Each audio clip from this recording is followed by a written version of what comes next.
शहर से दूर एक पुराना गांव था, वीरान, पेड़ों से घिरा हुआ, जहां सूरज भी धुंधला दिखाई देता था।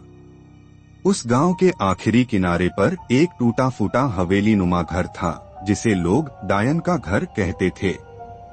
वर्षों से बंद, मगर एक रात वहां रोशनी दिखी। अवनी कहानियों के पीछे पड़ने वाला जुनूनी लड़का वहां पहुंचा।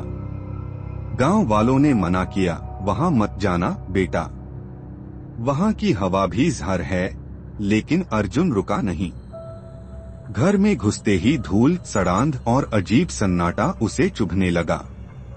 उसने कैमरा ऑन किया, रिकॉर्डिंग चालू की। पहले कमरों में कुछ खास नहीं मिला, टूटे फर्नीचर, दीवारों पर खरोंचे और एक बड़ा आईना, जिसमें उसका ही चेहरा कुछ अजीब लग रहा था, जैसे मुस्कुरा रहा हो, जबकि वह सीरियस था। फिर वह तहखाने में गया। वहां एक पुराना लकड़ी का संदूक मिला। खोला तो अंदर एक टूटी फूटी गुड़िया थी, बड़ी बड़ी आंखें, खून से सनी ड्रेस और होठों पर अजीब सी मुस्कान। अचानक कमरे का तापमान गिर गया।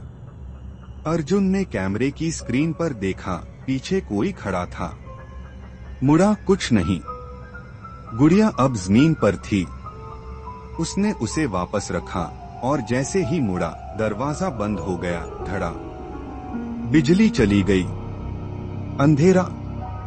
मोबाइल की फ्लैशलाइट ऑन की, सामने दीवार पर खून से लिखा था, तुम भी अब हमारा हिस्सा हो। गुड़िया अब उसके सामने खड़ी थी।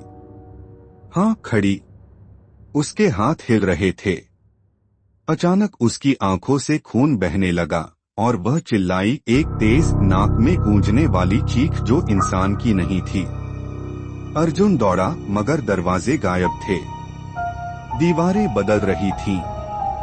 अब वह हवेली नहीं, कोई पागलखाना था। हर दीवार पर उसी गुड़िया की तस्वीरें, इंसानों की आंखें काटकर चिपकाई गईं। वह चिल्लाया, कृपया मुझे छोड़ दो। गुड़िया बोली, जैसे तूने मुझे जिंदा जलाया था वैसे ही अब तू मरेगा बार बार। अर्जुन की आंखों के सामने सब घूमने लगा। एक बच्ची को लोग जिंदा जला रहे थे। उसी बच्ची की आत्मा इस गुड़िया में कैद थी। और अर्जुन वही आदमी था जिसने ये सब रिकॉर्ड किया था, मगर बचाया नहीं। सुबह गांव वालों ने देखा, हवेली फिर वीरान थी। लेकिन उस दिन से अर्जुन कभी नहीं दिखा। मगर रात को अगर कोई तहखाने में जाए तो एक कैमरे की लाल बत्ती जलती है और उसमें अर्जुन की आवाज आती है।